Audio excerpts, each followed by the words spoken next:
4. 고전적인 신학적 종합 슐라에르마허. 우리는 프리드리히 슐라에르마허를 논하는데 한 번 아니면 그 이상의 강의를 가져야 할 것 같다. 이제껏 강의해온 모든 것은 그를 이해하기 위한 필요한 전제를 이룬다. 만일 여러분이 이 전제를 마음에 굳게 간직하지 않고 단지 교과서에서 몇 마디 말을 골라내는 것이라면 그에 대해서는 아주 잊어버리는 것이 훨씬 나을 것이다. 그와 같은 방식은 무의미하다. 그렇게 해서는 그를 옹호할 수도 공격할 수도 없다. 만일 여러분이 그러한 방식으로 그를 공격한다면 그건 전혀 잘못이다. 또한 그를 옹호하려고 해도 여러분에게는 그럴 힘이 없다. 여러분이 하나의 사상을 이해하려고 할 때는 그 권원으로부터 이해하지 않으면 안 된다. 여러분은 그 사상의 이면에 내포된 부정적인 의미, 하나의 인간이 휘말려 있는 싸움, 그가 싸웠던 적, 싸웠던 적, 그리고 그가 받아들이고 있었던 전제를 알아야 한다.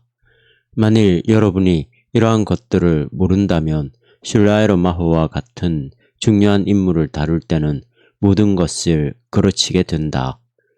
이 점이 바로 내가 19, 20세기의 프로테스탄트 신학을 강의하는데 그와 함께 시작하지 않았던 이유다. 그는 현대 프로테스탄트 신학의 아버지다. 이것은 19, 20세기에 걸쳐 그에게 주어진 공식적인 칭호다. 다만 신정통 신학이 그의 신학의 상속을 거부하고 그에게서 아버지의 자리를 빼앗고 그를 신학의 왜곡자로 만들려고 할 때까지는 그랬었다. 그런데 이것은 중대한 문제다. 왜냐하면 나의 학생 시절에 그리고 그 이후에 일어났던 슐라에르마허에 관한 논쟁에서 신학은 하나의 기본적인 결단을 내려야 할 필요성에 직면했기 때문이다. 그것은 이제껏 우리가 기술해온 신학의 모든 요소로부터 하나의 종합을 구성하려는 시도가 정당한 길인가, 그렇지 않으면 어느 정도 현대화를 곁들인 정통주의의 전통회로 돌아가는 것이 정당한 길인가에 관한 결단이다. 만일 정통주의의 전통으로 돌아가는 방법을 따른다면 물론 슐라에르마허는 버리지 않으면 안 된다. 그러나 만일 하나의 종합을 구성하려는 방법을 따른다면 슐라에르마허는 현대 프로테스탄트 신학의 창시자로 남을 것이다. 여러분은 여기에 대해서 결단할 필요가 있다. 만일 내가 먼저 결단해도 좋다면 나는 전적으로 슐라에르마허 쪽으로 결단하겠다. 그러나 한 가지 조건은 있다.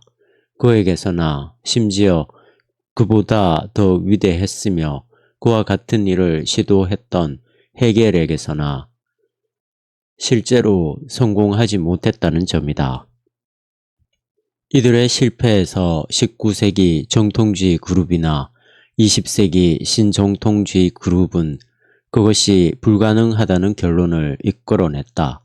만일 그것이 시도될 수 없다면 우리는 체계적 기도인 신학을 포기하고 성서의 구절을 되풀이하는 데 머물든지 아니면 기껏해야 신학을 신구약 성서의 해석에 한정시키는 것이 더 좋을 것이다. 그러나 조직신학이 어떤 의미를 가지려면 우리는 슐라에르마허와 헤겔 두 쪽의 종합이 좌절된 다음에 다시 그 종합을 시도해야 할 것이다. 사실 그것은 다시 시도되었다. 19세기 후반에서도 20세기 현재에서도 시도되었다. 비록 우리가 여기에서 일단 실패의 역사를 가진다고 할지라도 그것은 조직신학을 반대하는 증거가 되지 않는다. 이것은 모험과 용기가 있는 곳에서는 어디에서나 실패가 있기 마련이라는 인간적 상황의 일면을 나타낸다.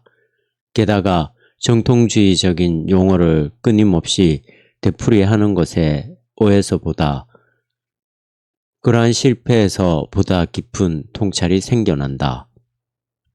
이상은 19세기 신학에 관해서 아름다운 책을 썼고 18세기의 철학이나 음악에 대해서도 아름다운 책을 썼던 바르트에 대해서 말하고 있는 것은 아니다. 이 책에는 모차르트나 슐라에르마허 이 두 사람에 관한 놀라운 부분이 들어있다. 그는 신정통주의적인 그의 제자들이나 그의 반대자들 그 누구보다도 더욱더 공정하다. 그러므로 이상의 것은 바르트에 대해서 직접 언급한 것이 아니고 간접적으로 언급한 것이다. 왜냐하면 그는 그의 위대함을 나누어 가지지 않고 다만 그의 초기의 독재자적인 태도 가운데 일부 요소만을 이어받은 데 지나지 않는 제자들을 배출했기 때문이다. 1. 슐라에르마허 사상의 배경. 슐라에르마허는 내가 신학적 영역에서 위대한 종합이라고 불렀던 것을 대표한다. 이 종합의 기도에서 그 실패까지를 포함한 후기 프로테스탄트 신학 전체가 나왔다. 그러나 실패는 하지만 생명은 있다는 경우를 대신하는 경우가 꼭 하나 있다. 실패하지 않는 대신에 생명을 잃어버리는 경우가 그것이다. 슐라에르마허는 신학의 영역에서 계몽주의에 대한 승리자로 생각되고 있다. 그는 계몽주의 철학을 부인하지 않았지만 다른 차원에서 그것을 극복하려고 하였다. 가령 그는 참다운 철학자는 참다운 신앙자일 수 있다고 말하였다. 그는 경건성과 철학을 결합할 수가 있었다. 슐라에르마허에게는 그의 초기 모라비아 교단 때부터 깊은 경건성이 있었다. 그는 경건성과 철학 사상의 깊이를 파고드는 용기를 결합할 수가 있었다.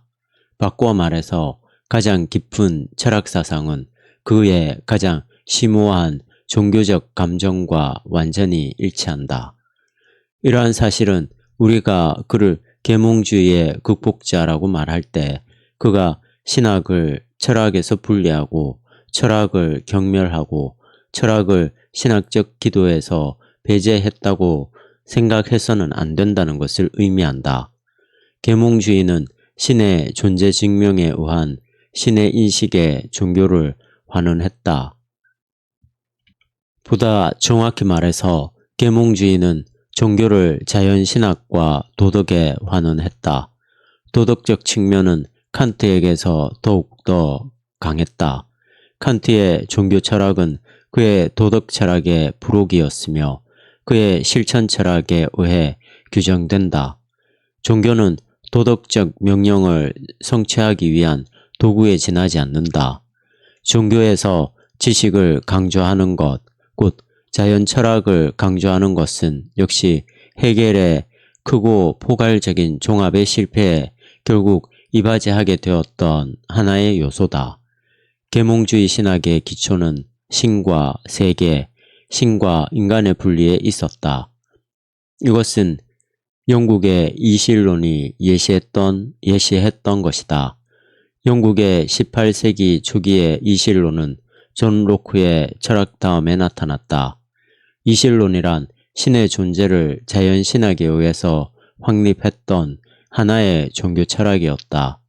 그러나 그것은 신은 부르주아 사회의 활동에는 간섭하려고 하지 않는다는 투로 생각하는 하나의 종교 철학이었다. 이것은 신의 존재를 온통 받아들이기 위한 필수 조건이었다. 만일 신이 어떤 방식으로 간섭한다면 신은 인정을 받을 수가 없을 것이다.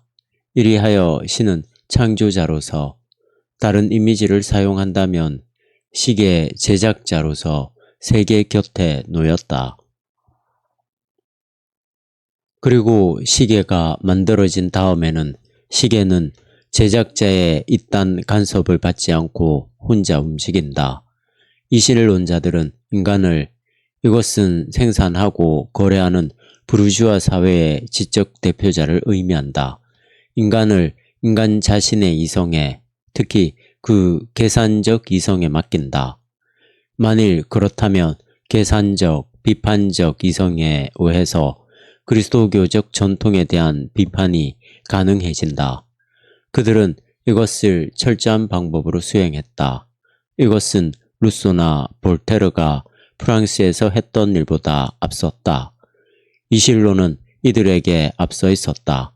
그리고 이것은 기성교회인 종교와 비판적 정신을 거의 서로 부딪힘이 없이 나란히 있게 하는 휴메의 실증주의적 태도에 앞서 있었다. 이들 이실론자들은 대단히 재미있는 무리들이었다. 내가 여기에서 무리라고 말한 것은 까닭이 있다. 이 말은 영국에서 상류의 부르주아들과 협력하고 이러한 종류의 비판적 태도를 좋아하지 않았던 귀족 그룹의 대표자들이 그들을 어떻게 생각하고 있었는가를 보여주고 있기 때문이다. 이들은 야비하다고 생각되었다. 영국에서는 이성의 이름으로 종교를 비판한 것은 아직껏 야비한 것으로 통한다. 이들은 종교를 실증적으로 있는 것으로 받는다. 아마도 이들은 종교를 사회학적으로 기술하겠지만 종교를 비판하지는 않는다. 이러한 일을 하는 것은 고귀한 일도 아니고 귀족적인 일도 아니다. 이러한 태도에서 본 결과는 톨란드, 틴달, 그리고 그 밖의 이실론 사상가들의 거칠어진 이성의 낮은 차원에서 움직이고 있다고 생각되었다는 점이다. 보기를 들어 중요한 이실론적 저작의 하나가 그리스도교는 신비적이 아니다 라는 표제의 책인데 여기에서는 초자연주의적, 기적적 요소가 제거되어 있다. 이들은 성세의 문헌을 비판했고 어떤 면에서 역사적 비판의 창시자가 되었으며 현대의 역사적, 비판적 신학의 많은 부분을 예시했던 결과를 낳았다. 보기를 들어 라이마루스, 레싱은 이 사람의 단편들을 출판했다. 라이마루스는 영국의 이실론자들에게 의존하고 있었다. 그리고 라이마루스는 독일에서 성세 자료에 관한 고찰에서 혁명을 일으켰다. 볼테르와 프랑스 계몽주의의 합리적인 신관념 역시 영국의 이실론자들에게서 나왔다. 이들 이실론자들은 슐라이런마허 신학의 배경의 일부가 되었다. 이리하여 여러분은 그가 가끔 조용히 계몽주의의 그러한 전형적인 신학자들을 언급하고 있음을 알게 될 것이다. 그러나 또 하나의 다른 측면이 있었다. 우리는 스피노자와 관련해서 여기에 대하여 말했다. 신은 세계와 나란히 존재한다는 근본 원리는 일관된 합리주의자들이나 초자연주의자들이 다 같이 관여하고 있다. 합리주의자는 신은 결코 세계에 간섭하지 않는다고 말하고 초자연주의자는 신은 때때로 세계에 간섭한다고 말한다.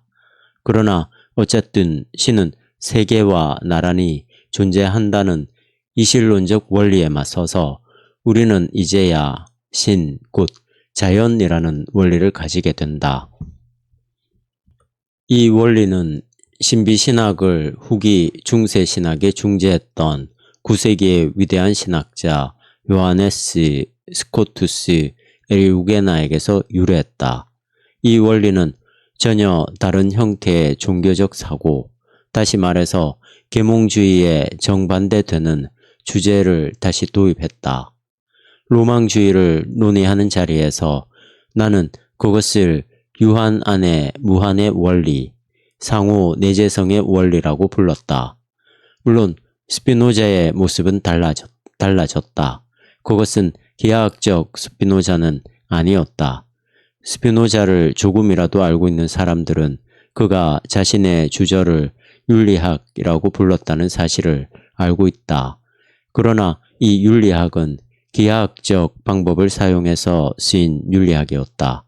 이 책은 그 이름으로 하여 크게 관심을 끈다. 스피노자는 형이상학, 윤리학, 정치학과 같은 주제를 논하는데 만능의 수학적 방법을 사용하려고 했다. 세계를 기술 가능한 전체로 만들려는 방식에서 모든 것이 제시되어 있다. 이것은 세계와 세계의 신적 근거에 관한 아주 정적인 개념이었다.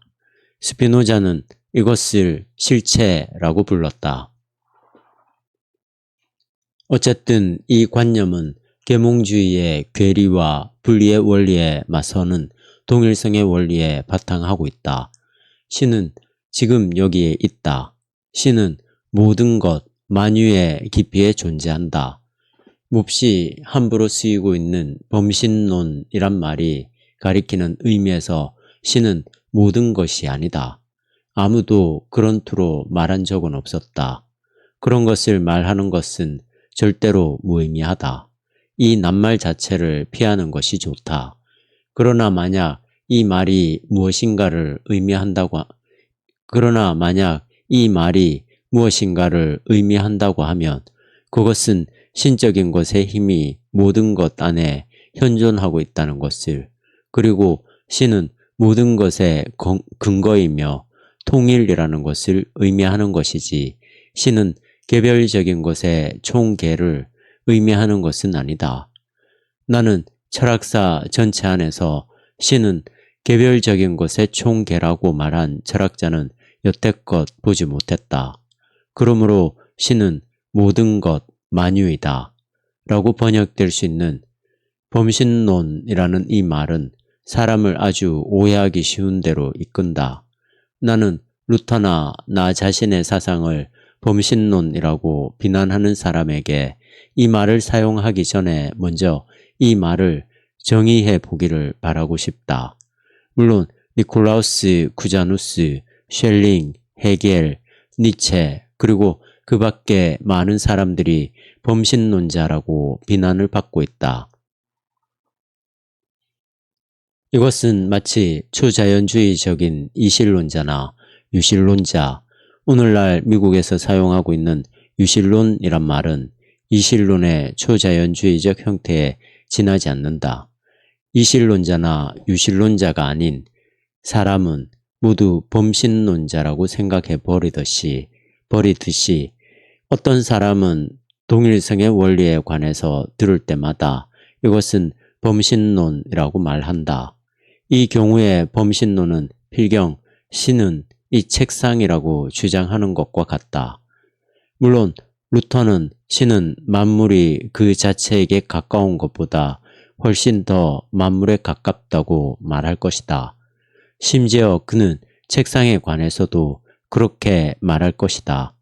여러분은 신이 책상의 창조적 근거라는 사실을 부인할 수 없다. 그러나 신은 모든 책상, 거기에 모든 펜이나 사람들을 덧붙인 총체라고 말하는 것, 이것은 전혀 무의미하다. 동일성의 원리는 신이 만물의 창조적 근거임을 뜻한다. 내가 싫어하는 것은 유실론은 대단히 훌륭한 것이고 범신론은 대단히 무서운 것이라는 말들이 쉽게 쓰이고 있다는 점이다. 이것은 신학의 역사 전체를 이해할 수 없게 만든다. 2. 감정으로서 종교. 이원성의 원리와 대조된 동일성의 원리는 슐라에르마흐에게 종교에 관한 새로운 이해를 창조하는 가능성을 주었다. 이 새로운 이해는 그의 유명한 저서 종교에 관하여 교양 있는 종교 경멸자를 위한 담론에서 최초로 나타났다. 이 책은 가장 명석한 종류의 변증신학이다.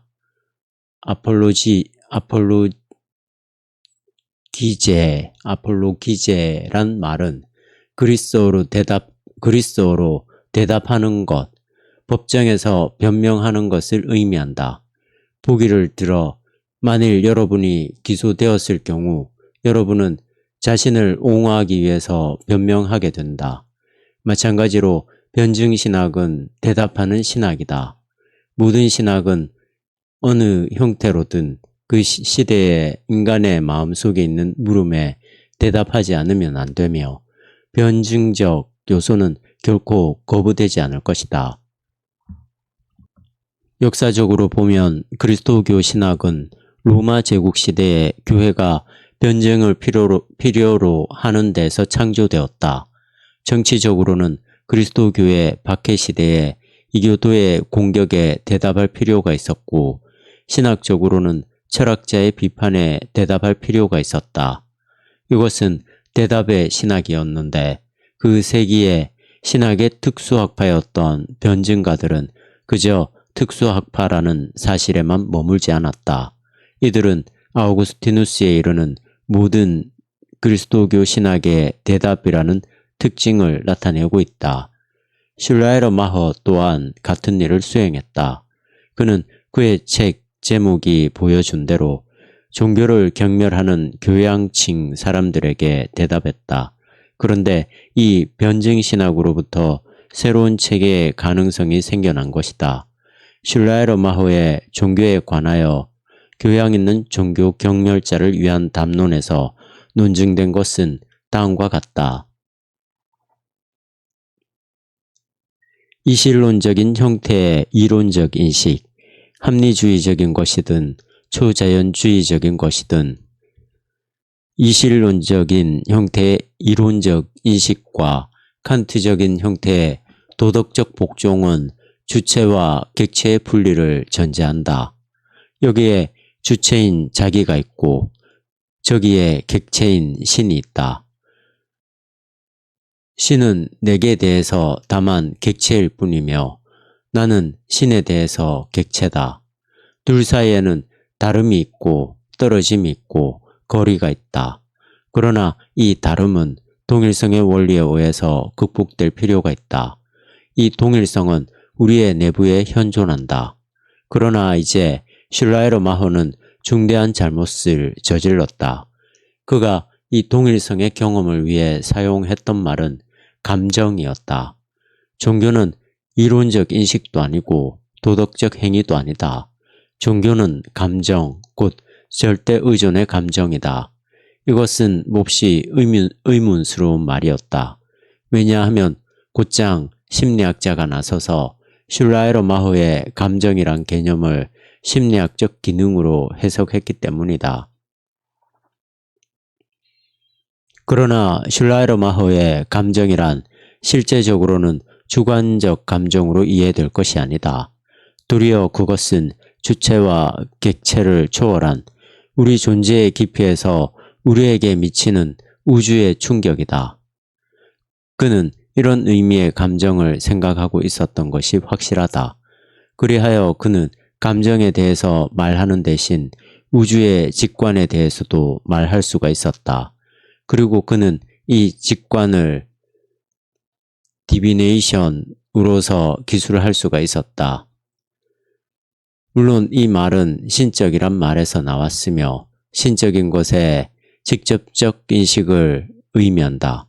그것은 주체와 객체를 넘어선 것에 관한 직접적 인식, 우리의 내부에 현존하는 모든 것의 바탕에 관한 직접적 인식을 의미한다. 슐라이러 마허는 이 직접지를 감정이라 부르는 중대한 잘못을 저질렀다. 헤겔과 같은 사람도 그를 오해하고 있는데 그와 슐라이러 마허는 다 셸링에게서 배운 적이 있던 사람들이고 둘 다 동일성의 원리의 의미를 경험했다는 사실을 생각한다면 그것은 유감스러운 일이 아닐 수 없다. 헤겔이나 슐라이러 마허는 모두 베를린 대학에서 가르쳤지만 서로 좋아하지는 않았다. 헤겔은 독일 철학자나 신학자가 자주 했던 것과 같은 일을 했다. 헤겔은 독일 철학자나 신학자가 자주 했던 것과 같은 일을 했다. 말하자면 공격했던 상대의 말을 될 수 있는 대로 나쁜 뜻으로 해석하려는 것이다. 한편 이 나라에는 이론적 논의에서 나는 영국적인 온건성이 있어서 우리와 의견을 달리하는 사람을 될 수 있는 대로 좋게 이해하려는 풍조가 있다는 인상을 받아왔다. 이러한 까닭으로 해서 독일에서보다 미국에서 신학 교수의 일원이 되는 것이 훨씬 수월하다. 그러나 그것은 어떤 단점을 갖는다. 때때로 사람들은 신학적 문제가 독일에서처럼 진지하게 다루어지지 않는다는 느낌을 갖는다. 이것은 아마 내가 보류해 두어야 할 하나의 제한사항이 아닌가 싶다. 그러나 나는 아가페라는 사랑의 관점에서 미국적 태도를 좋아한다고 말할 수 있겠다.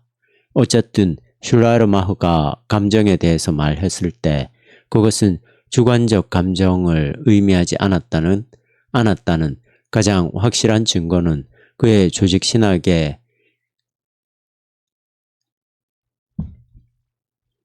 상당한 그리스도교의 신앙이란 저서에서 무조건적 의존의 감정이란 표현을 사용했다는 사실에 있다. 무조건적 의존의 감정이라는 이 말이 결합되는 순간 심리학적 영역은 초월되어 버린다. 왜냐하면 우리들의 감정 속에 있는 모든 것은 심리학적 의미에서 이해하는 한 제약을 받는다. 그것은 감정, 정서, 사상, 의지, 경험의 계속적인 흐름이다. 한편 무조건적인 것의 요소는 그것이 나타나는 곳에서는 어디에서도 주관적 감정과는 전혀 다른 것이다. 그러므로 무조건적인 의존의 감정이라고 하는 그의 말은 이 감정이 개인의 주관적 감정은 아니라는 것, 그리고 헤겔의 비판은 불공정하다는 것을 확실하게 밝히는 말이다. 여기에 대한 독일 교회의 결론도 또한 불행한 오해에 따른 것이었다. 그것은 종교가 감정으로 설교될 때 독일 교회의 남성들은 교회에 가는 일을 멈췄기 때문이다. 이들은 종교가 명석한 인식이나 도덕적 행위에 관한 문제가 아니고 감정에 관한 문제라고 들었을 때 반발했다. 나는 19세기의 상황에 나 자신이 참여했던 경험에서 이 사실을 여러분에게 말한다. 교회는 텅 비게 되었다. 젊은이도 어른도 감정에 만족하지 않았다. 그들은 설교에서 날카로운 이상과 도덕적 의미를 찾았다. 종교가 감정에 환원되고 신적인 것에 현존이라는 종교적 힘을 지녔던 찬송 대신에 감상적인 찬송에 의해 약화되었을 때 사람들은 교회에 흥미를 잃었다. 감정인 종교라는 슐라이르마흐의 개념은 이 나라에서도 불행한 결과를 낳게 되었다. 내가 반신학적 동료들과 신학을 논할 때 이들이 종교를 단순한 주관적 감정이라는 어두운 모퉁이로 몰아넣는 사람을 인용할 수가 있었을 때 이들은 몹시 즐거운 모습이었다. 여기에서 종교는 위험한 것이 아니다. 이들은 종교와 관계없이 과학적, 정치적 언어나 윤리적, 논리적 분석 따위를 사용할 수가 있다. 그래서 교회는 한쪽으로 밀려나게 된다. 교회는 진지하게 받아들여지지 않는다. 왜냐하면 교회는 주관적 감정의 영역을 다루기 때문이다. 우리는 그러한 일에 관여하지 않는다. 그러나 만일 그래도 관여하고 싶어하는 사람들이 있다면 교회에 가게 하면 좋다. 우리에게는 관심이 없다. 그러나 이들이 바깥쪽에서가 아니라 안쪽에서 과학적 진보, 정치적 운동, 도덕적 원리에 간섭하는 신학에 직면하는 순간, 그리고 이것들 모두의 안에 나의 말을 빌린다면 궁극적 관심이 포함되어 있고 슐라이르마흐의 말을 빌린다면 무조건적 의존 감정이 포함되어 있다는 것을 나타내려고 하는 신학에 직면하는 순간 이들은 반발한다. 이때 이들은 종교를 감정의 영역에 밀어넣으려고 한다. 그리고 만일 신학 자체, 종교 자체가 이들에게 이런 일을 허용한다면 이들은 종교에 해를 끼치는 것이다. 종교적 감정에 대해서 이와 같이 다이러는 것은 종교에 큰 해를 끼치고 있는 것이 된다. 슐라이르마허는 이 감정이 프로이트가 말한 대양적 감정, 곧 무규정자의 감정에 지나지 않는다는 비판에 대해서 자신을 충분히 지키지 않았다. 실제로는 그 이상의 것이어서 슐라이르마허에게는 될 수 있는 대로 그것을 분명하게 하는 또 하나의 점이 있었다. 그는 무조건적인 감정을 두 가지 형태로 구별한다. 하나는 인과적인 의존인데 이것은 단순히 갓난아이가 어머니에게 의존하듯이 우리가 어느 정도 날씨에 의존하듯이 누군가에게 또는 무엇인가에 의존하고 있다는 것을 의미한다. 또 하나는 목적론적인 의존인데 목적론적이라는 말은 텔로스라는 그리스어에서 유래한 것으로 도덕적 명령의 도덕적 달성이라는 하나의 목표를 지향하고 있다는 것을 의미한다. 이것은 그가 그리스도교를 목적론적 형태의 종교로 분류하고 아시아의 신비 종교와 같은 존재론적 형태의 종교로 보지 않을 정도로 중요성을 가진다. 목적론적 의존은 도덕적 명령의 무조건적 성격을 갖는다. 그리스도교 안에도 두 요소가 있지만 슐라이르마허에 따르면 서양 종교의 지배적인 요소는 목적론적, 도덕적 요소다. 이 점에서는 칸트의 영향이 크게 눈에 띈다. 그러기에 슐라이르마허의 감정이 무규정적이라고 말하는 것은 더욱 온당치 못하다. 그 도덕적 의미는 아주 명확하다. 그 신비적 의미 역시 명확하다. 그것은 주관적인 대양적 감정이 아니다. 이상은 종교적 경험이라고 부르는 것의 본질이다. 다시 말해서 이것은 인식과 행위를 넘어선 우리가 직접 아는 무조건적인 것의 현존이라고 볼 수 있는 것이다. 물론 이것은 전 인격이 빠져들 때 모든 것이 그렇듯이 감정적 요소를 가진다. 그러나 이 감정적 요소는 종교의 특징을 규정하는 성질의 것은 아니다. 이 새로운 바탕에서 슐라이르마허는 계몽주의와 정통주의, 합리주의와 정통주의의 변형인 초자연주의 사이에 논의가 종결될 수 있는 것으로 생각했다. 이 새로운 원리에서 보면 양쪽 다 잘못이 있다. 초자연주의는 잘못이다. 신의 기적적인 개입, 특수한 영감이나 계시와 같은 것은 참된 종교적 경험의 차원에 미치지 못한다. 이것들은 사실이냐 사실이 아니냐에 관해서 밖에서 볼 수 있고 또 우리가 논할 수 있는 객관적 사물이다. 그러나 종교 자체는 직접성을 띈 것이며 신적인 것과의 직접적 관계다. 이와 같은 외적, 객관적 사건은 무조건적인 감정이라는 이 근본적 경험 또는 우주 안에 있는 신적인 것의 직접 지에 아무것도 보태지 않는다. 그 결과 그러한 초자연주의적 개입을 보증하는 권위 또한 필요치 않게 되었다. 성서적인 것이든 교회적인 것이든 이와 같은 초자연주의적인 개입에 대하여 말하는 모든 종교적 권위는 배제된다. 이러한 것은 현대과학을 종교적 간섭에서 해방한다. 기적으로 하여 자연 법칙이 한때 중단된다는 따위의 초자연주의적 진술은 완전히 무너졌다. 그리고 이 바탕에 서면 그 밖에 다른 일들이 또 무너진다. 신이라고 불리는 인격이 존재한다는 관념이나 의식을 가진 사람이 죽은 뒤에도 생명이 지속한다는 관념, 곧 불사의 관념도 마찬가지로 무너진다. 이와 같은 초자연주의적 유산은 모두 슐라이르 마허의 종교에 관하여 교양 있는 종교 경멸자를 위한 담론에서 부정되었다. 그가 그리스도교의 신앙에서 이 유산의 본질을 재론하는 방식은 우리가 잠시 후에 다루게 될 문제다. 슐라이르 마허가 최초로 제시한 철저하고도 근본적인 변증적 진술은 다음과 같은 것이다. 신과의 일치, 신에게의 참여는 죽은 뒤에 불멸의 생명에 관한 것이 아니다. 그리고 그것은 하늘의 입법자를 용인하는 것이 아니다. 그 대신 그것은 영원한 생명의 현재적 참여에 관한 것이다. 이것은 결정적인 것이다. 여기에 그는 제4복음서를 따른다.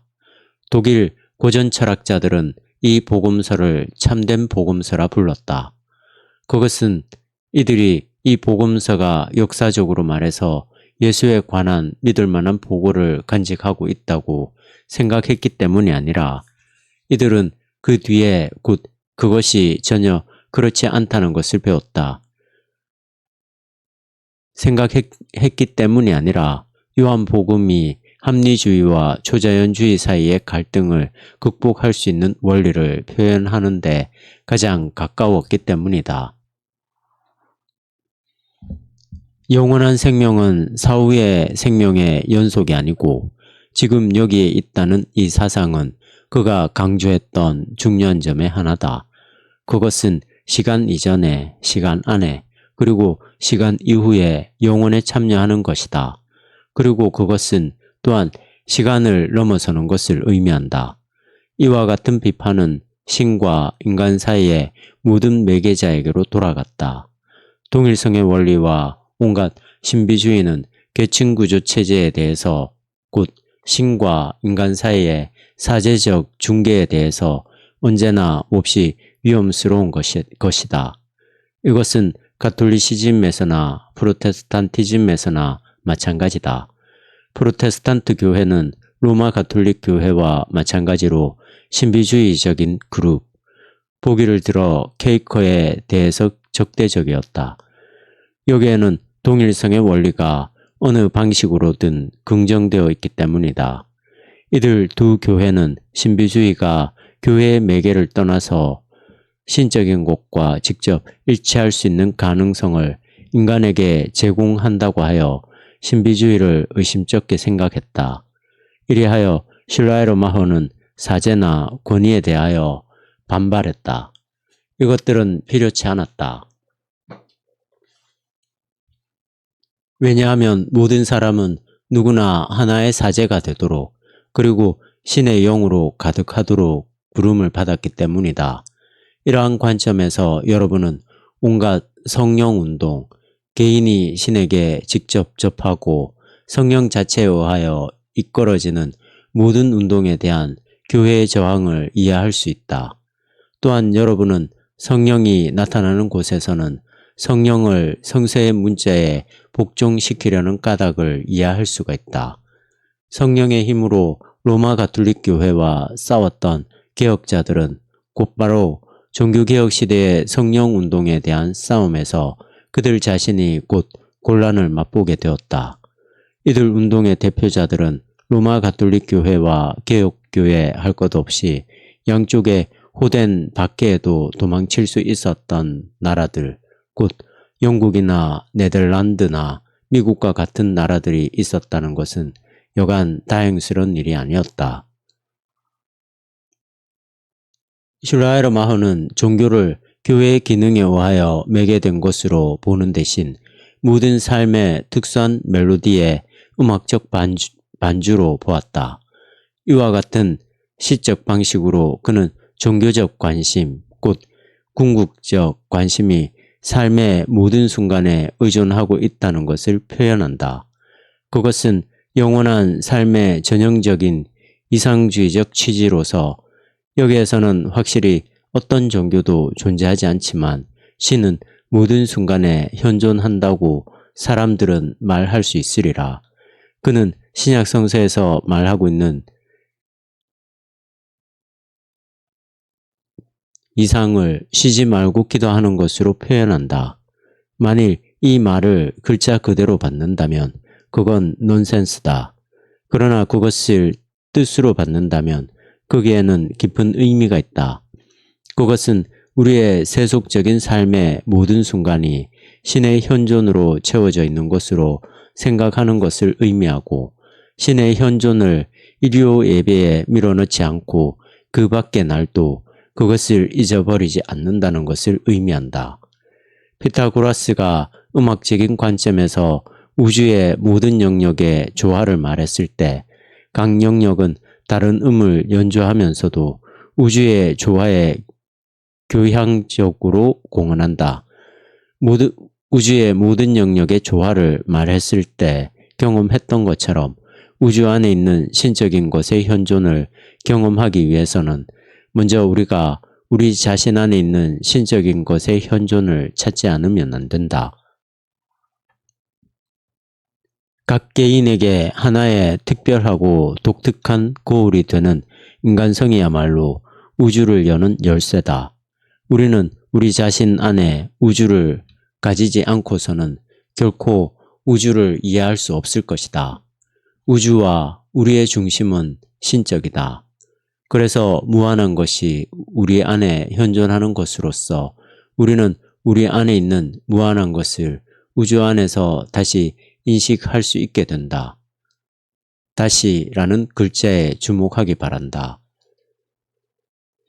우리 안에 있는 무한한 것을 푸는 열쇠는 무엇일까? 그것은 사랑이라고 그는 말한다. 그러나 그것은 그리스도교적인 사랑의 개념인 아가페를 의미하는 사랑이 아니고 플라톤적인 에로스를 의미하는 사랑이다.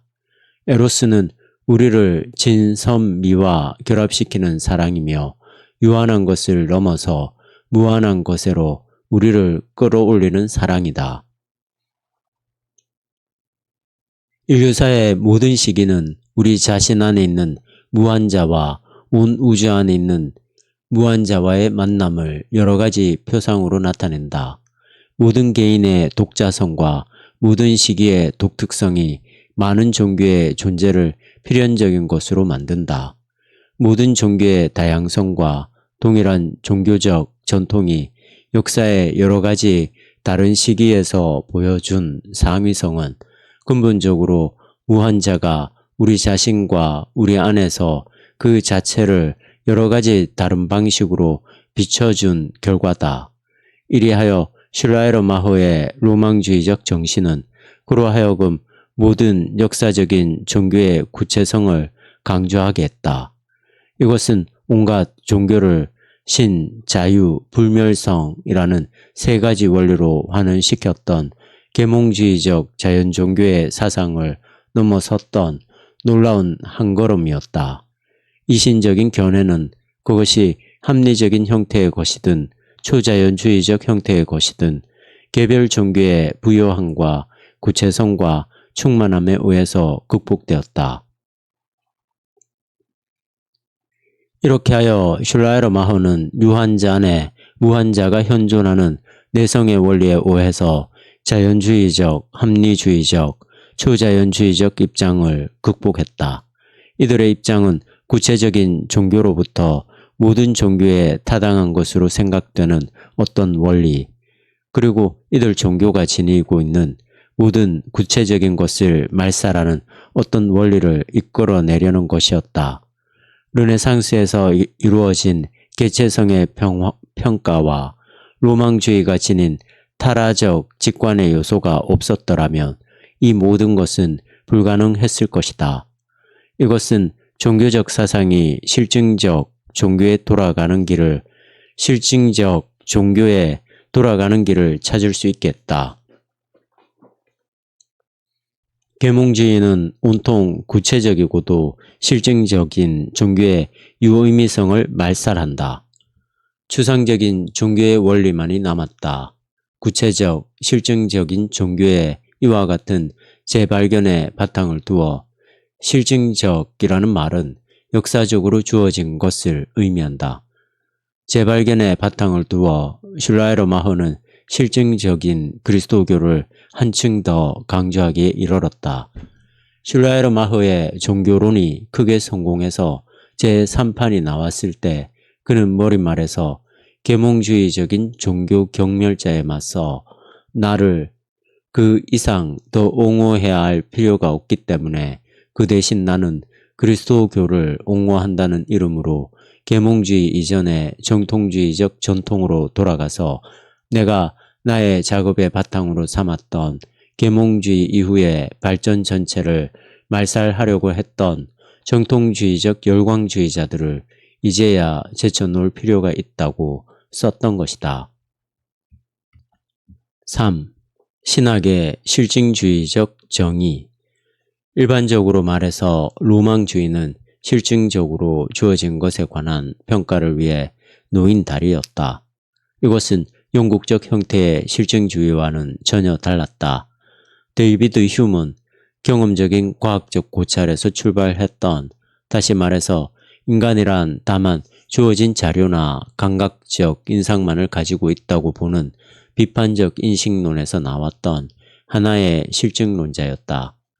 유럽 대륙에서 실증주의는 역사적으로 그리고 전통적으로 주어진 것을 평가하는 로망주의의 아들이었다.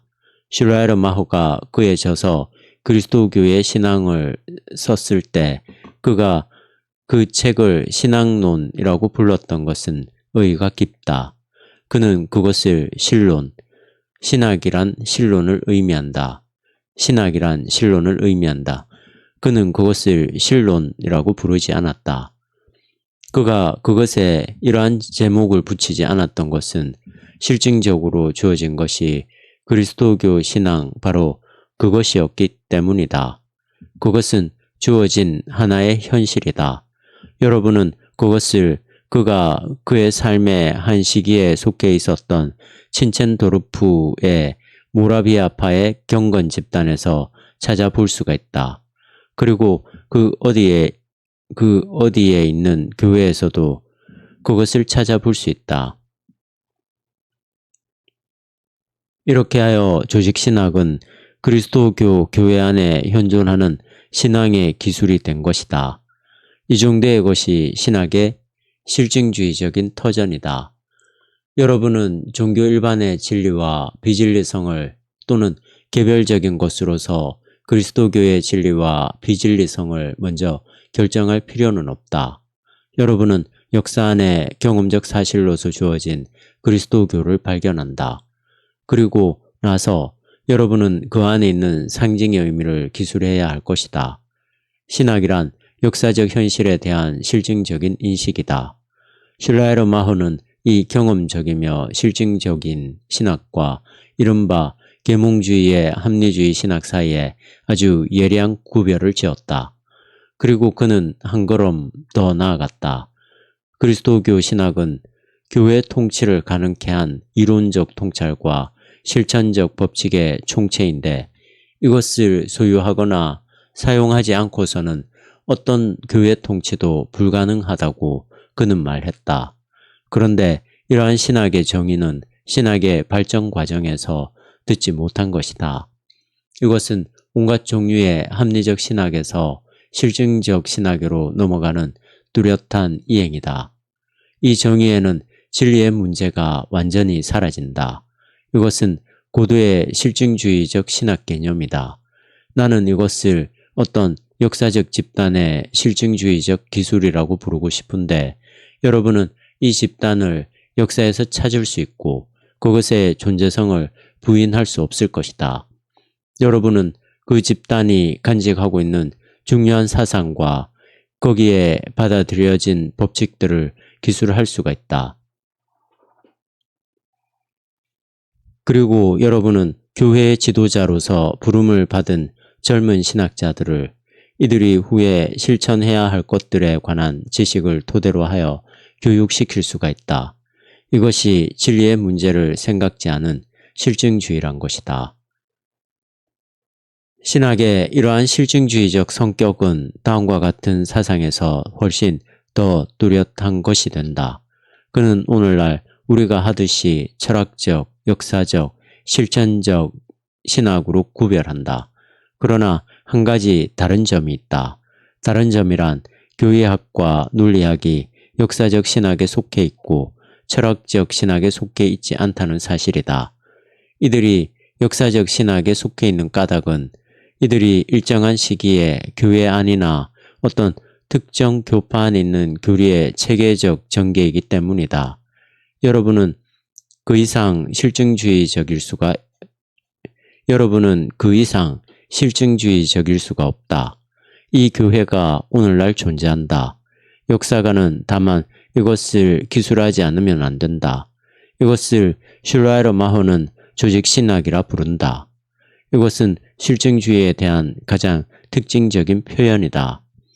그래서 나는 이것이 비록 남아있지 않지만 꽤나 큰 영향을 끼쳐왔다는 것을 덧붙일 수가 있다. 오늘날 우리는 철학적 신학과 조직신학의 양쪽을 가지고 있다. 둘 다 역사신학과 실천신학에서 구별된다. 우리는 이들 네 가지 신학을 가지고 있다. 그렇게 하지 않으려면 우리는 철학적 신학을 조직신학 안에 흡수시킬 수도 있을 것이다. 물음, 슐라이러 마허가 말한 감정이 주관적인 감정을 의미하지 않는다는 사실을 인정한다고 할지라도 그러나 그의 종교에 관하여 교양 있는 종교 경멸자를 위한 담론은 성격상 비감정적인 것은 아닙니다. 그리고 감정을 가진다는 것은 부정할 수 없는 사람됨의 한 부분입니다. 그런데 당신에게서나 슐라이러 마허에게서 종교 생활에서 가지는 감정의 역할은 무엇인가요? 대답, 슐라이러 마허나 그 뒤 많은 신학에서 감정이란 말이 지니고 있는 애매성을 생각한다면 매우 타당성이 있는 질문입니다. 그러나 슐라이러 마허는 여기에서 우리 모두와 똑같은 상황에 있다는 것은 확실합니다. 온 인격이 관여하는 경험에서는 그 누구도 감정의 요소를 배제할 수가 없는 것입니다. 종교에서는 아마도 다른 그 어느 영역에서보다 더 그럴 것입니다. 우리의 온 존재가 직접 응답한다는 것은 아마도 이것이 감정에 관한 바른 정의가 아닌지 모르겠습니다. 온 존재가 직접 응답한다는 것은 열렬한 기도에서 또는 공동체의 예배에서 또는 예언자적인 언어를 듣는 데서 볼 수 있다는 것은 확실히 옳은 말입니다. 여기에 감정적 요소가 있습니다. 예술에서 보기를 들어봅시다. 여러분이 미술관을 방문하고 있는 동안 여러분은 여러분이 바라보고 있는 것에 깊이 사로잡힙니다. 여러분은 그림에 끌려 들어가 그 안에서 삽니다. 그래서 여러분의 감정은 강하게 자극을 받습니다. 그러나 만일 어떤 이가 여러분의 미술 경험을 단순히 감정에 지나지 않는다고 말한다면 여러분은 그 이상의 것이라고 말할 것입니다. 만일 감정만이라면 여러분의 경험은 이런 종류의 그림을 통해서 받는 이러한 명확한 특징을 가질 수가 없을 것입니다. 내가 감정적으로 움직여지는 이 순간 나는 그렇지 않았다면 결코 알 수 없는 하나의 현실의 차원과 그 점에 참여하지 않고서는 결코 개방될 수 없는 나 자신 안의 한 차원을 인식합니다. 음악에 관해서도 같은 것을 말할 수가 있습니다. 음악은 완전히 감정의 영역에 속한다고 흔히 말합니다. 이 말은 옳습니다. 그러나 이것은 매우 특별한 감정입니다. 음악을 예술 작품이게 하는 특별한 종류의 음의 연결에 관계하는 감정입니다. 이 감정 또한 여러분에게 음악적 자극이 없었더라면 결코 나타날 수 없는 존재의 차원을, 더구나 여러분의 존재를 포함한 존재의 차원을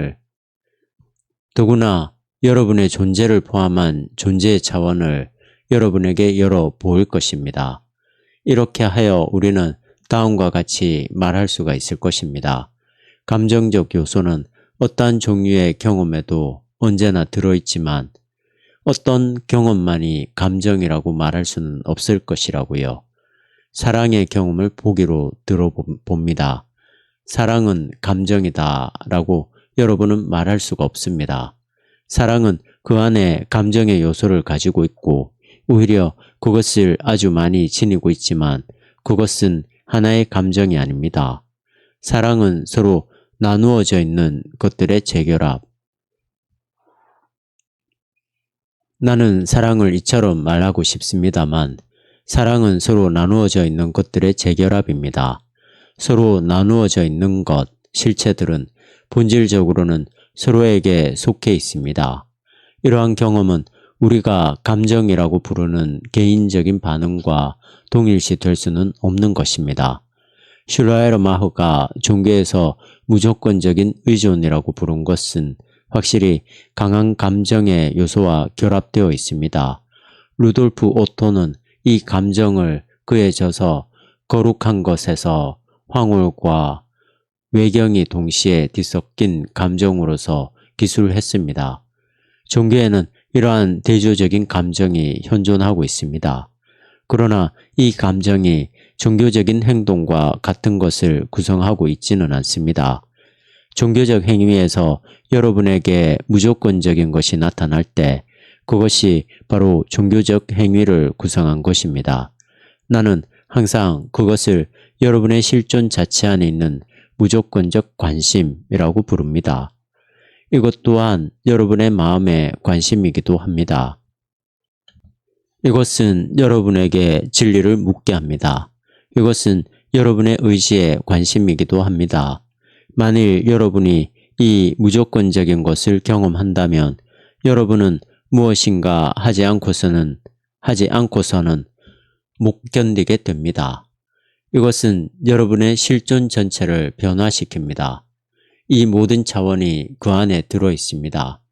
만일 이것이 한갓 감정에 지나지 않는다면 이 궁극적 관심이란 떨어져 있는 심미적 쾌락이 될 것이며 그것이 또한 전부가 될 것입니다. 때때로 슐라이르마허는 이처럼 잘못 이해되기도 했습니다.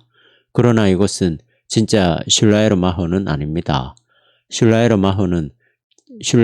슐라이르마허에 대한 질문에 대답하면서 나는 또한 내 자신의 생각에 관한 물음에 대답했습니다. 왜냐하면 그의 무조건적 의존은 무조건적 관심을 좀 더 좁게 말한 것에 지나지 않기 때문입니다. 무조건적 관심이란 슐라이르마허처럼 의존의 요소를 강조하지 않습니다. 그러나 이것은 주객 도식을 넘어서려고 합니다. 이것은 같은 기본적 동기를 가지고 있습니다. 그리고 이것은 거룩한 것의 경험, 곧 전체적 경험을 표현하고 있습니다.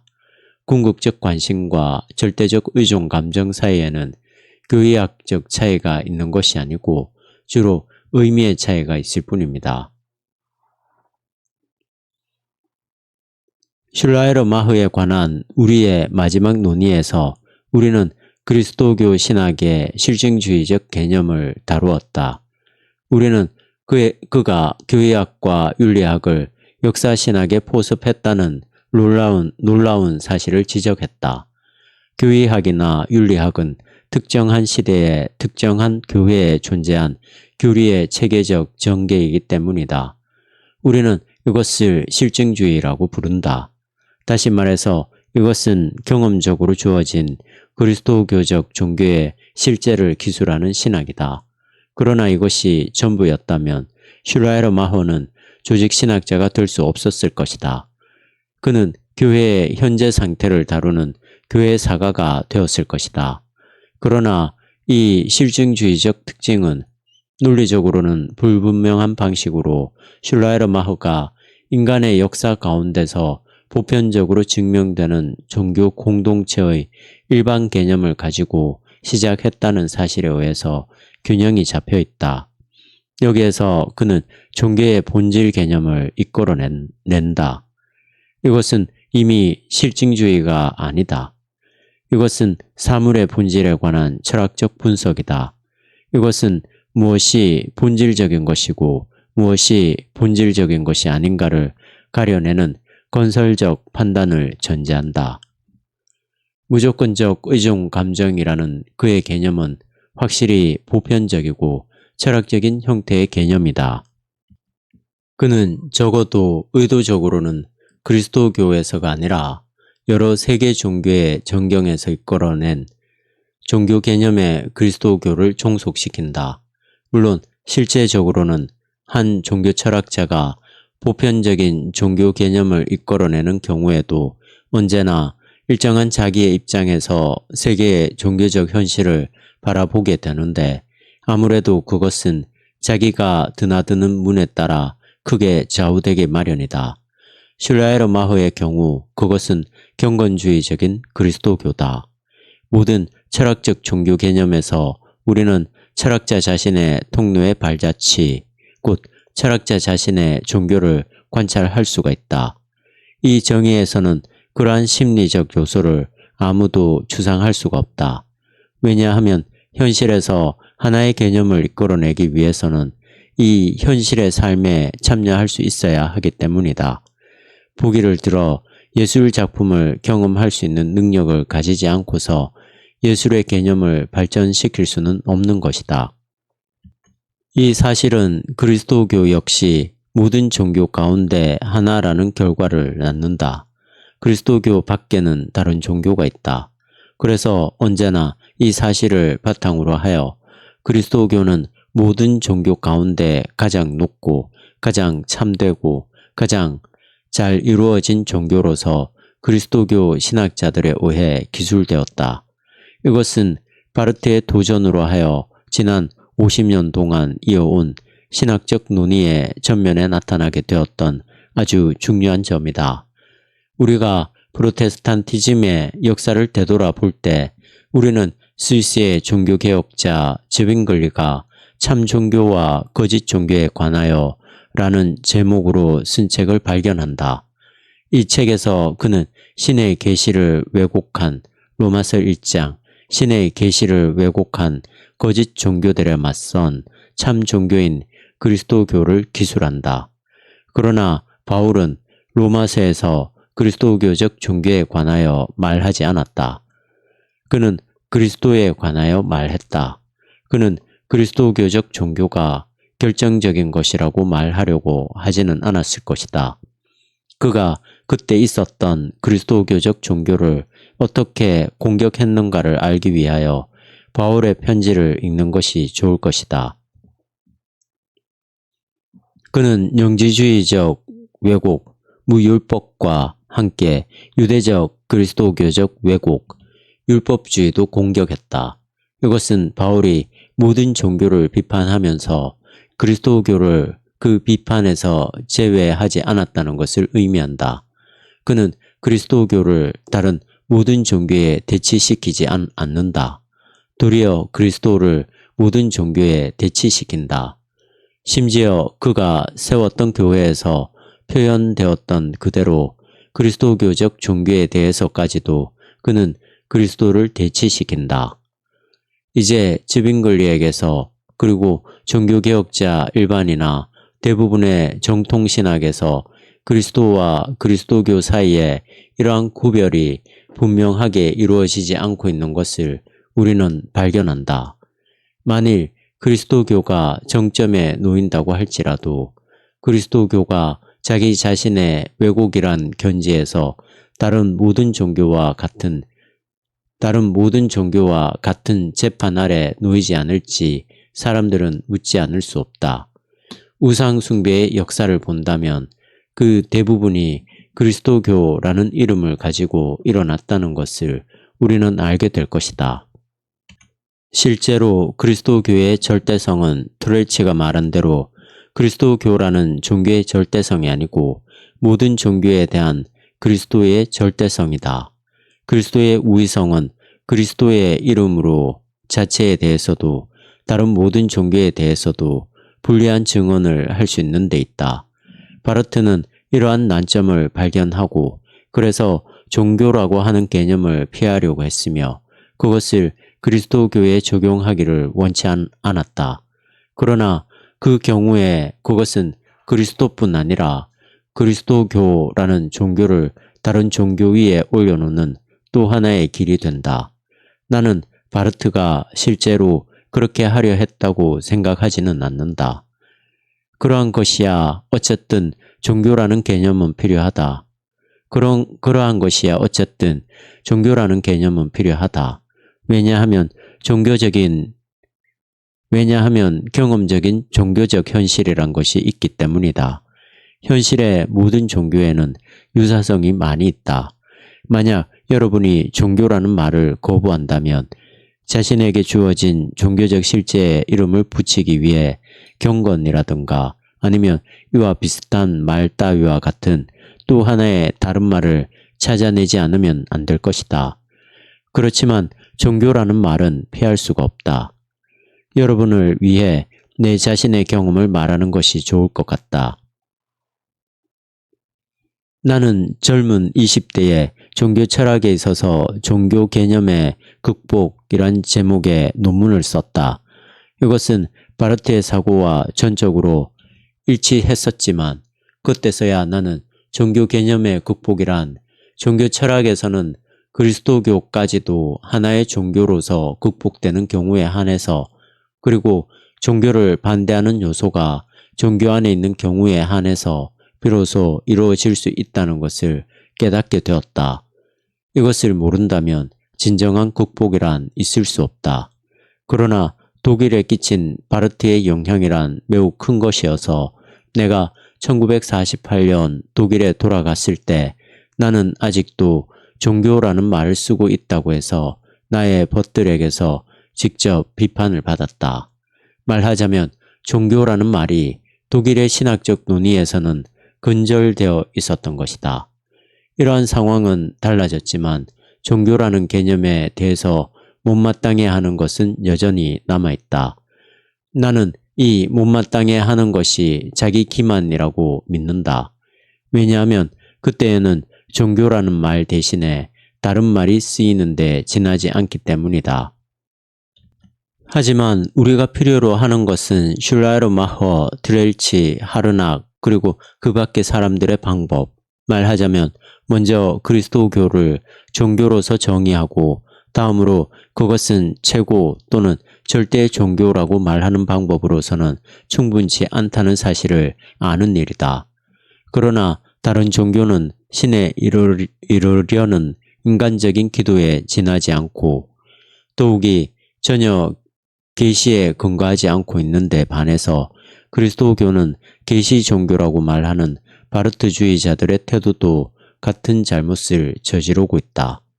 만일 우리가 그리스도교를 상대화한 것처럼 보이는 종교 개념을 지향하려고 한다면 우리는 그리스도교를 특정 종교로 높임으로써가 아니라 모든 종교에 대해서 그리스도를 대치함으로써 그리고 모든 종교에 대해서 십자가에서 자신의 심판을 계시하는 신을 대치시킴으로써 종교 개념을 지향하지 않으면 안 된다.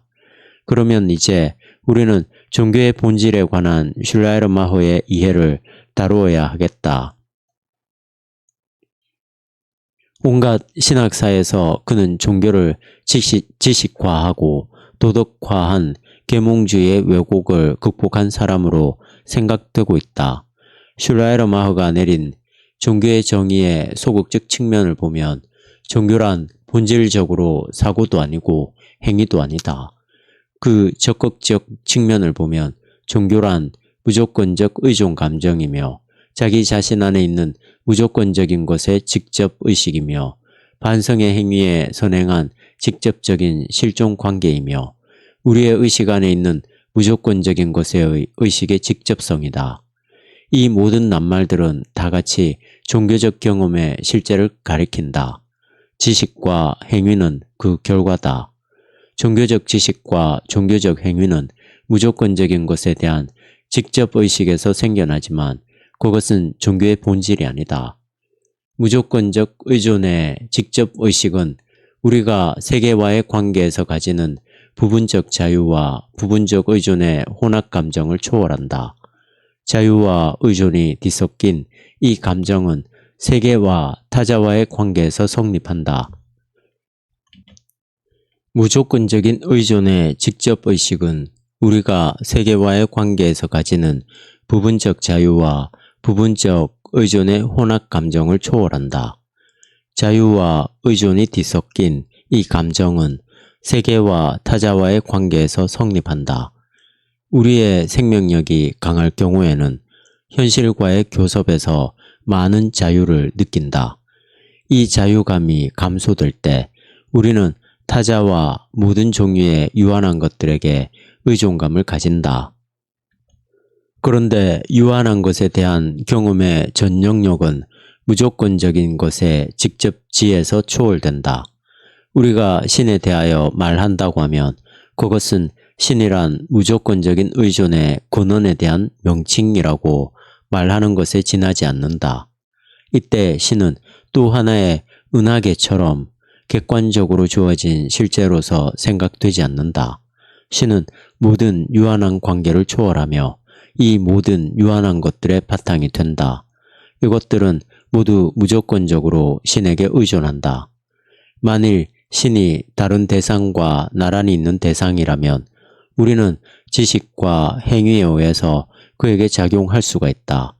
이것은 신을 증명할 수 있다는 것을 의미한다고 말할 수 있으리라. 이러한 증거는 실증될 수도 있다고, 그리고 신은 우리의 활동에 의해서 움직여질 수 있다고 말하리라. 그러나 신은 다른 대상과 나란히 있는 하나의 대상이 아니다. 신은 우리의 직접적 의식 안에 현존한다. 그리고 우리가 신에 관하여 말하는 모든 것은 이 의식의 직접성의 표현이다. 슐라이르마흐는 신에게 적용되는 인격이라는 말이 신을 우리의 인식과 행위의 작용에 달려있는 하나의 대상으로 만들어 버릴지도 모른다고 하는 점을 두려워했다. 이리하여 그는 인격성이라는 말 대신에 정신성이라는 말을 쓴다. 물론 정신성이란 말에는 인격적인 요소가 들어있다. 인격을 동시에 지니고 있지 않은 정신이란 존재하지 않는다. 그러나 정신성이란 개념은 신개념을 객관화하는 왜곡의 위험을 제거하는데 인격성이라는 개념보다 훨씬 적합하다. 4. 그리스도교 해석. 슐라이르마흐가 그리스도교에 관해서 말한 모든 서술의 밑바닥에는 철학적인 종교 개념이 자리하고 있다. 마침내 이 요소는 실증주의적 요소, 곧 그리스도교를 단순히 기술될 수 있는 경험적 현실로서 받아들이는 것보다 더 강하다는 것이 판명되었다. 이제 우리는 그의 사상 가운데서 그가 그 실증주의적 요소를 뚫고 나서는 부분에 이르렀다. 그의 그리스도론이 바로 이것이다. 그는 그리스도교가 종교의 본질을 잘 나타내고 있는 까닭을 설명하면서 그것은 그리스도교가 다른 종교와 다른 두 가지 특징을 가지고 있기 때문에 말한다. 첫째, 그것은 그가 윤리적 유일신론이라고 부르는 것이다. 이것은 먼저 종교에서 말하는 무조건적 의존이 유물론적인 입장에서 생각되는 윤리적 의존은 아니라는 것을 의미한다. 이 무조건적 의존은 칼빈주의 신학에서 말하는 예정 사상을 잘못 이해한 데서 찾아볼 수 있는 기계적인 의존이 아니다. 칼빈 신학의 예정 사상에는 예정이라는 종교적 상징이 기계론적 인과성과 혼동되어 있다. 슐라이르마흐의 의존 사상에는 분명히 칼빈주의 영향을 받은 흔적이 있지만 앞서 말한 것은 슐라이르마흐의 사상은 아니다. 그리스도교는 신과의 관계를 물리적 또는 기계적 의존으로 보는 종교가 아니다. 그것은 목적론적 의존의 종교, 다시 말해서 우리가 나아갈 목적을 보여주는 입법자인 신에게 의존하는 종교다. 이 목적론적 의존은 신이 우리의 무조건적인 도덕적 명령의 권언이라는 사실을 의미한다. 여기에서 여러분은 슐라이러 마허 안에 칸트적 요소가 들어있다는 것을 확실히 알게 된다. 이것은 인간이 자연을 통해서 궁극적인 것에 의존한다고 말하는 쉘링의 자연 철학의 입장과 다르다. 그리스도교를 최고의 종교로 만드는 제2의 이유는 모든 것이 나사렛 예수에 의한 구원의 관계를 맺는다는 데 있다. 구원이란 그에게서는 아주 명확한 의미를 가지고 있다. 그것은 한정되고 억제되고 왜곡된 종교의식을 충분히 발달된 종교의식으로 변형하는 것이다. 충분히 발달된 종교의식을 지닌 사람이 구원을 받는 사람이다. 이 사람도 신과 의식의 교제를 계속하고 있다. 의식의 계속적인 교제, 이것이 구원이다. 온갖 종말론적 상징주의는 제거되든지 아니면 재해석되어야 한다. 이 구원의 작업, 우리의 종교의식의 억압, 한정, 왜곡으로부터의 이 해방은 충분히 발달된 종교의식을 스스로 지닌 그리스도에 의해 이루어진다.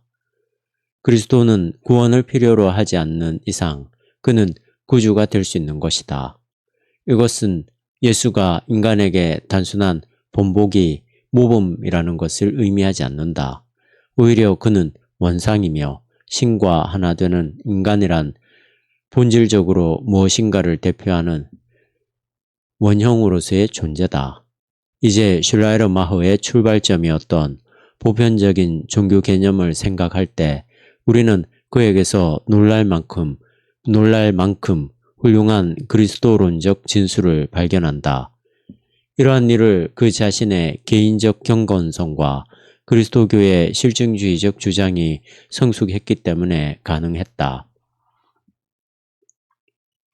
에밀 브루너가 슐라이러 마허에 관한 저서에서 슐라이러 마허의 그리스도론적 사고는 그의 교회학의 간주곡이라고 말한 것은 재미있는 일이다. 그러나 그것은 그의 전 체계에 맞지 않는다. 그것은 그의 경건성이 그의 체계적 원리를 뚫고 나서는 하나의 경우에 해당된다. 나는 이렇게 보는 것이 옳다고 생각하지 않는다. 슐라이러 마허가 지닌 실증주의적 요소는 그의 본래의 것이기 때문이다. 브룬너의 비판은 종교 철학의 문제, 이것은 한편 불가피한 것인데 종교 철학의 문제를 피하는 하나의 방법이다. 사람들은 일반적으로 프로테스탄티즘의 사고 전체에 관해서 그리스도교에 대한 철학적인 순수한 접근과 보다 실증주의적인 접근 사이에는 하나의 긴장이 있다고 말할 수 있는데 바로 이 한도 안에서만 브룬너는 옳은 것이다. 그 뒤의 학파는 모두 같은 난점을 지니고 있다. 슐라이러 마허에 의존하고 있었던 리츠 학파 전체는 한편으로는 강하게 실증주의적이었고 성서적이었지만 다른 한편으로는 칸트의 인식론, 칸트의 종교 철학에 의존하고 있었다. 슐라이러 마허의 개별적인 이론에 관하여 자세한 논의를 그만두고 그의 전 체계에 침투해 있는 방법에 대하여 몇 마디 말하려 한다. 슐라이러 마허의 신학적인 방법은 그리스도의 출현으로 하여 결정되는 그리스도인의 종교적 의식의 내용을 기술하려는 것이다. 조직신학이나 교리의 체계는 서로 모순되지 않고 서로 의존적인 일관된 사상체계를 만들어내는 한에서 합리적이다. 그는 세련된 신학적 변증법을 다 이용해서 이것을 수행한다. 그가 성서, 그리스도, 죄, 구원, 속죄, 그리고 그 밖에 무엇이든 이와 같은 특수한 문제를 다룰 때 그는 먼저 상반된 두 가지 견해를 논한다. 하나는 프로테스탄트 신학자라면 반드시 알아야 하고 그리고 그도 알고 있었던 고전적 전통에 나타난 견해이고 또 하나의 견해는 17세기 정통주의에 대한 계몽주의적 비판이다. 이 두 견해를 논하고 나서 그는 그리스도교적 의식, 물론 이 의식은 그 자신의 종교 개념에 의해서 규정된다. 그리스도교적 의식에 눈을 돌림으로써 문제의 해결을 찾아내려고 한다. 방법론에서 결정적으로 중요한 것은 신이나 세계나 인간에 관한 신학적인 명제를 궁극적인 것에 대한 인간의 실존적인 참여에서, 다시 말해서 인간의 종교적 의식에서 이끌어낸다는 점이다. 이들 명제는 타당성을 지닌 진술이다. 그렇지만 그것은 모든 사람이 물리학이나 천문학에서 이루어진 최신의 발견에 관하여 타당성 있는 진술을 내놓을 수 있다는 의미에서 그런 것은 아니다. 진술의 형식이 전혀 다르다. 이 형식의 차이는 오늘날 우리가 말하고 있는 대로 실존적인 참여라는 사실에서 일어난다. 이것은 우리가 신에게 종속시킨 성질이나 특성이 신과 우리의 관계의 표현이라는 것을 의미한다. 칼빈을 따르는 사람으로서 그는 신의 본질에 관해서, 곧 참본질적인 신에 관해서 우리는 아무것도 말할 수 없다고 말했다. 우리는 신과 우리의 관계를 바탕으로 해서만 계시 경험을 통해서 나타나는 것을 말할 수 있다. 이것은 삼위일체론에 대해서 중요한 의미를 가지고 있다. 하나의 초월적인 대상으로서 객관적인 삼위일체성의 이론은 불가능하다. 삼위일체의 교리는 신에 대한 인간의 관계를 충분히 표현한 것이다. 각 페르소나는 여러분은 인격이라고 말해서는 안 될 것이다. 그건 다른 것을 의미하기 때문이다. 각 페르소나는 신이 인간과 세계에 관계하는 일정한 방식의 표상이다. 이러한 방식에서만 페르소나는 의미를 가진다. 그렇기 때문에 그는 삼위일체론적인 상징을 전 체계의 마지막에 둔다. 삼위일체론은 모든 특수한 관계, 죄와 용서, 창조와 죽음과 영생, 교회와 개별 그리스도인에게 있는 성령의 현존 따위의 문제를 다루는 데서 표현되는 관계가 그리스도인의 종교의식에서 실증적으로 기술된 다음에 신론의 완성으로서 마지막에 놓인다. 우리와 신과의 관계를 기술한 다음 그는 신적인 것 자체를 향하여 선을 그어가서 마침내 삼위일체론적 진술에 이른다. 나는 슐라이러 마호와 같은 방법을 따르지만 한 가지 다른 점이 있다. 나는 신을 향하여 삼위일체론적인 선을 걷는데 두 가지 단계를 생각한다. 첫째는 살아있는 신에 관한 이론에서 출발하는 단계다. 살아있는 신은 그리스도론이 가능하기 전에도, 다시 말해서 그리스도가 나타나기 전에도 언제나 삼위일체의 신이다. 살아있는 신에 관해서 말하는 사람은 비록 자신을 일신론자라고 부른다 할지라도 삼위일체론적으로 생각하고 있다. 나는 하버드에서 삼위일체를 믿지 않는, 나는 하버드에서 유니테리안 교회 학생과 동료와의 토론 시간에 그리스도론에서 시작하지 않고 살아있는 신의 상징에서 시작했다. 신은 그 자신 죽은 하나, 죽은 동일성이 아니다. 그는 나가서 다시 돌아온다. 이것이야말로 어디에서도 통하는 생명의 과정을 정의한다. 만일 우리가 이것을 상징적으로 신에게 적용한다면 우리는 삼위일체론적인 사고에 말려든 것이다. 둘이라든가 셋이라든가 넷이라든가 하는 숫자, 이것은 모두 그리스도교의 신학사에 나타난다. 숫자가 결정적인 것이 아니다. 그러나 자기 밖으로 나가고 다시 자기 자신으로 돌아오는 신적인 것의 운동, 이것은 만일 우리가 살아있는 신에 관해서 말할 경우 결정적인 것이 된다. 그런데 슐라이러 마허는 이 가능성을 사용하지 않았다. 그는 그리스도론과의 관계에서만 삼위일체성을 보았다. 그러나 만일 사람들이 살아있는 신의 관념과의 연관에서 삼위일체성을 보지 않는다면 삼위일체론적 종교주의는 너무나 늦게 적용될 것이기 때문에 거의 사용할 수 없게 될 것이라고 믿어진다. 만일 사람들이 그것을 단일한 사건에 결합시킨다면 그것은 쉽게 미신적인 것이 되고 말 것이다. 만일 그것을 역사의 예수에게만 관련 짓는다면 그것은 다만 바라보는 것에 지나지 않게 된다. 나는 이것이 왜 중요한 것인가를 한 가지 보기를 들어 설명하려고 한다. 만일 우리가 오늘날 우주의 다른 쪽에 영적 존재가 실제한다고 상상한다면 그리스도는 이들에게 어떤 의미를 가지는가에 문제가 일어난다. 이때 철저하게 그리스도론적으로 자리 잡힌 삼위일체성의 개념을 가지고 있는 사람은 그리스도인 나사렛 예수의 메시지를 그들에게 전해야 한다고 말할 것이다. 이것은 터무니없는 것으로 생각된다. 그 대신 나는 이렇게 말할 것이다.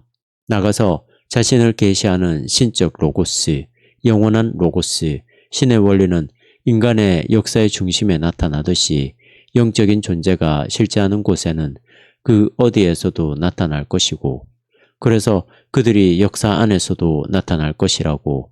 그러나 나타난 것은 인간의 역사를 앞선다. 아브라함이 태어나기 전부터 내가 있었다.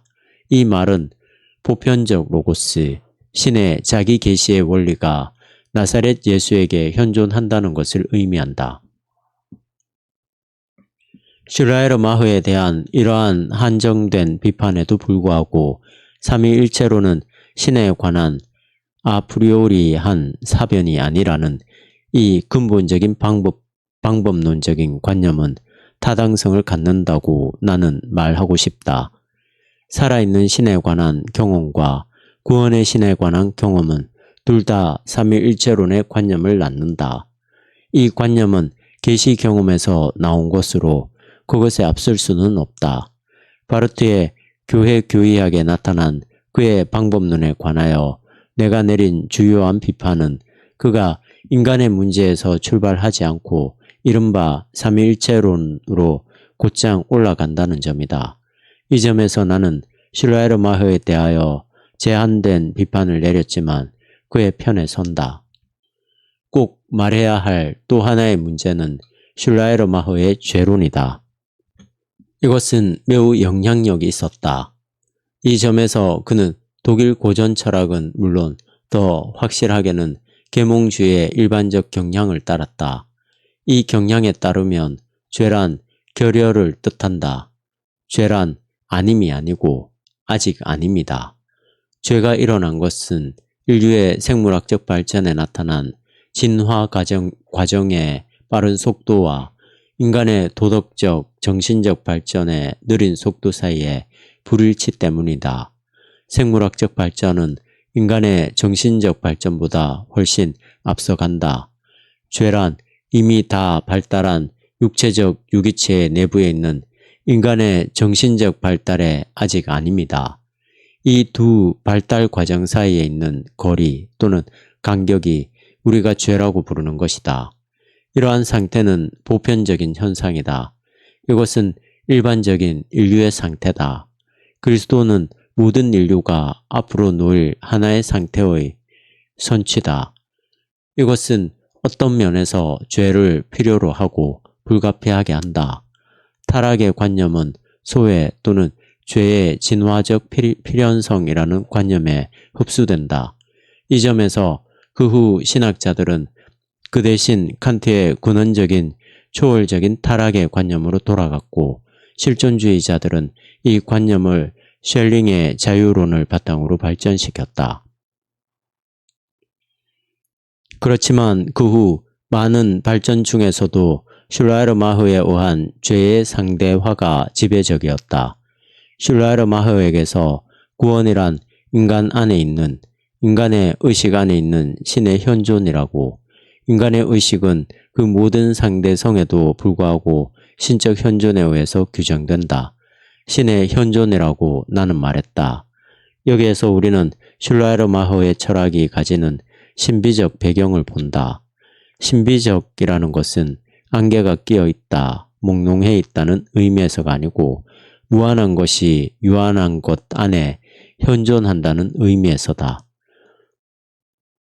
따라서 구원자는 신앙자, 곧 그에게 속하고 그에게 참여하는 사람은 그의 신의식의 힘 안으로 끌어넣는다. 그래서 교회는 이 신의식이 결정적인 힘으로 등장하는 공동체다. 교회는 아무리 상대적이라도, 아무리 왜곡되고 한정되어 있더라도 이것을 자신의 원리로서 가진다. 이것으로서 슐라이러 마호의 신학에 관한 우리의 강의를 끝마치려 한다. 물론 그의 이론을 하나하나 더듬어 가는 것은 매우 재미있는 일이 되겠지만 이것은 슐라이러 마호에 관한 과목의 강의에서나 할 것이지 프로테스탄트 신학사에 관한 과목으로서 강의할 성질의 것은 아니다.